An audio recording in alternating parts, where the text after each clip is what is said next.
Estoy flipando. He calculado con números, sin humos, a cuánto podría llegar el precio de Bitcoin en ese bull run y la verdad es que no me lo creo. Así que he hecho este vídeo para ver qué piensa la gente. A ver, voy a explicar el proceso que he hecho para calcular un posible precio en el top del bull market de Bitcoin, que parece que está empezando ahora. Y eso lo he hecho todo en base a cálculos, son todas estimaciones, por supuesto, pero en base a datos reales que podemos conseguir online y también en base a datos históricos. Así que voy a empezar primeramente para ver en qué momento estamos del ciclo económico. ¿De acuerdo? No sé si os acordáis, pero hasta hace poco tiempo, semanas o incluso meses, había bastante pesimismo en el mercado. Había se había muchos analistas prediciendo una crisis económica fuerte y demás. Y ese sentimiento parece que ya está cambiando desde que Trump ha ganado las elecciones. En pocos días el mercado ha empezado a subir muy fuerte y se respira mucho más optimismo. Eso es interesante. Yo creo que que Trump haya ganado las elecciones es solamente una pequeña parte de entender dónde estamos ahora mismo en cuanto al ciclo económico. Lo de Trump ha sido básicamente, creo yo, que el pistoletazo de salida para una expansión económica.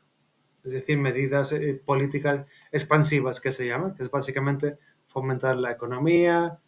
Y en conclusión, lo que a nosotros nos interesa, los holders de Bitcoin, es impresión de dinero, presión de fiat, porque eso va a hacer que el precio de Bitcoin se revalorice.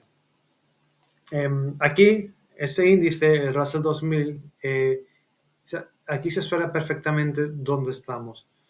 Ese índice engloba a las pequeñas empresas de pequeña capitalización de Estados Unidos y ha estado en un rango en los últimos 2 años prácticamente, más de 2 años, mientras el S&P 500 hacía máximo histórico tras máximo histórico, ese índice se mantenía en un rango, en ese rango de aquí.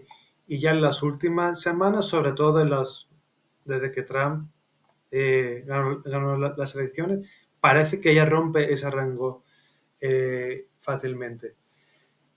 Ese índice lo que nos indica es que los inversores empiezan a tener mayor apetito de riesgo. Están poniendo dinero en empresas de baja capitalización, quiere decir de mayor riesgo también.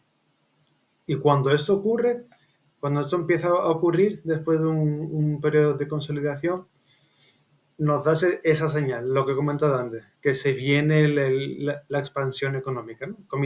Digamos que comienza el principio del fin del ciclo, que digamos es ya el final cuando los mercados suben mucho, demasiado. Entonces, eso está bien, ¿no? Eso ya creo que lo sabemos, casi todo el mundo que sigue el mercado se ha dado cuenta de eso. Ahora, la pregunta que nos tenemos que hacer es, ¿hasta dónde? ¿Hasta cuándo, no? Y ese cálculo de hasta cuándo puede subir Bitcoin, ¿hay alguna manera de estimarlo? Por supuesto, son estimaciones, que no quiere decir que se vaya a cumplir, pero sí se pueden seguir principios básicos. O sea, lo que sabemos es que para que el precio de Bitcoin suba hace falta que entre dinero al mercado, que entren dólares. Eso está claro. Ahora, un error que comete mucha gente es que piensa que la capitalización de Bitcoin sube exactamente igual al número de dólares que entran en el mercado. Y eso no es así. O sea, la capitalización de los activos financieros globales sube más rápido que la cantidad de dólares que entra al mercado. Ejemplo, si entra al mercado de Bitcoin 1 billón, 1.000 millones de dólares, la capitalización no va a subir 1 billón, va a subir más. ¿De acuerdo? Cuanto más, depende. ¿Y por qué sube más? Sube más porque el precio se mueve de acuerdo a la liquidez, la profundidad en los mercados, cuánto de rápido entran esos dólares que tienen que entrar.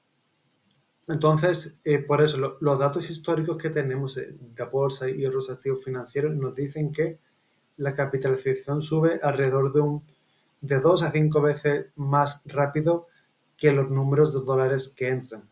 Es decir, eso se llama un factor multiplicador, multiplier factor que se llama. Por ejemplo, si es de 2, significa que si entra $1 billón al mercado de Bitcoin, la capitalización va a subir 2 veces más, 2 billones. Si es un factor de 5, pues si entra $1 billón, subiría 5 billones, así. ¿De acuerdo? Ese es el principio que tenemos que tener en mente para calcular un posible precio objetivo. Ahora, entonces, sabiendo eso, lo que tenemos que ver a continuación es cuántos dólares más pueden entrar. Para saber cuánto dinero puede entrar en Bitcoin, tenemos que tener en cuenta, primeramente, que las instituciones, a día de hoy, los principales fondos de inversión manejan unos fondos de 48,5 billones, con B en español, trillions en inglés. Y de todo, y la cantidad de dinero que tienen en los ETFs de Bitcoin a día de hoy es muy, muy pequeñita. Es solamente 0,05 billones, que es alrededor de un 0,10% de los fondos totales que ellos manejan. Entonces la clave aquí está en saber, o estimar cuánto de ese dinero puede fluir a Bitcoin. Y lo que se estima, se cree, siendo conservador, viendo lo que han dicho algunos de los dirigentes de esos fondos, es que alrededor de un 3% de esos fondos podría fluir a Bitcoin, o más bien que el 3% de los fondos totales que gestionan ellos podría ser en Bitcoin.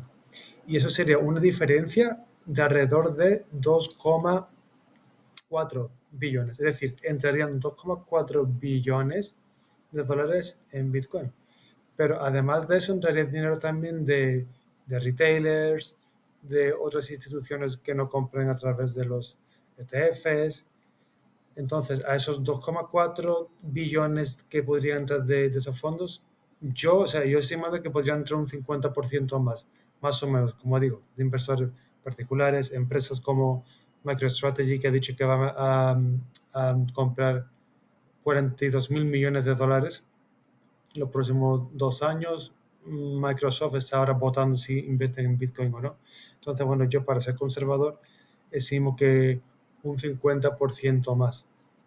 Y ahora ya, por último, sabiendo ese dinero que potencialmente podría entrar en el mercado de Bitcoin, lo que nos quedaría sería 2 cosas.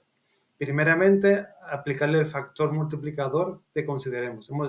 He comentado antes que es entre un 2 a 5, de 2 a 5 más o menos, eso es lo que nos dicen los datos históricos. Y luego, posteriormente, con ese factor multiplicador, una vez que se le aplique, dividirlo por el supply total de Bitcoin para conseguir estimar el precio, ¿vale? Yo lo he hecho, he hecho el cálculo ya en detalle. Para el que quiera ver en detalle cómo se hace, he puesto un hilo también en X donde lo explico detalladamente. Pero básicamente, aplicando ese factor multiplicado entre 2 y 5 a la capitalización que podría, o sea, al dinero total que podría entrar en el mercado, obtendríamos esos dos precios objetivos, un rango, un precio mínimo de 285.000 dólares y un precio máximo de 600.000 dólares. Entonces, claro, por eso he dicho al principio del vídeo que me he quedado flipado. Yo creo que aquí la clave estaría en ver realmente si entra esa cantidad de dinero en el mercado o no, y también en cuánto tiempo va a entrar. Evidentemente, si entra pues rápidamente en 1 o 2 años, pues quizás sí, nos vemos en ese rango dentro de meses o un año. Si entra más rápidamente, en 5 o 10 años, no sé, pues igual tarda más en llegar ahí. Entonces, ¿eso es ficción o realidad? Pues no lo sé, ya lo veremos, pero lo que sí, antes de despedirme, lo que sí quiero enseñar aquí es una gráfica del oro. Eso fue en 2004 cuando se abrieron los ETFs del oro, cuando empezaron a cotizar, y desde entonces se ha revalorizado pues unas 10 veces, un poco menos de 10 veces. Claro, aquí en 2004 cuando empezaron a cotizar los ETFs del oro, es a 390 dólares.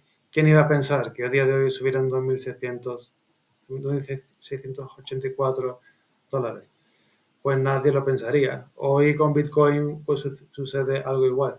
Y los ETFs de Bitcoin suponen algo incluso más importante, creo yo, que es que antes de que se abrieran los ETFs del oro, ya había gente que compraba oro y no suponía o sea, no era demasiado complicado, pero con Bitcoin es diferente, porque para comprar Bitcoin en Exchange, pues tienes que abrir una cuenta en Exchange y luego quien quiere poseer realmente esos Bitcoin en su wallet tiene que abrirse una wallet DeFi, mandarlo allí. Eso supone una cierta curva de aprendizaje, que los ETFs eliminan todo eso. Por eso creo que en el caso de Bitcoin los ETFs son más importantes que en el caso del oro. Lo que quiere decir que puede abrir puertas a un mayor público, un mayor número de inversores, tipos de inversores que quieran invertir en Bitcoin. Eso es todo. Espero que os haya gustado. Si queréis operar Bitcoin o alguna otra criptomoneda, aquí abajo en la descripción voy a dejar un link con una promoción y con descuento en tasas.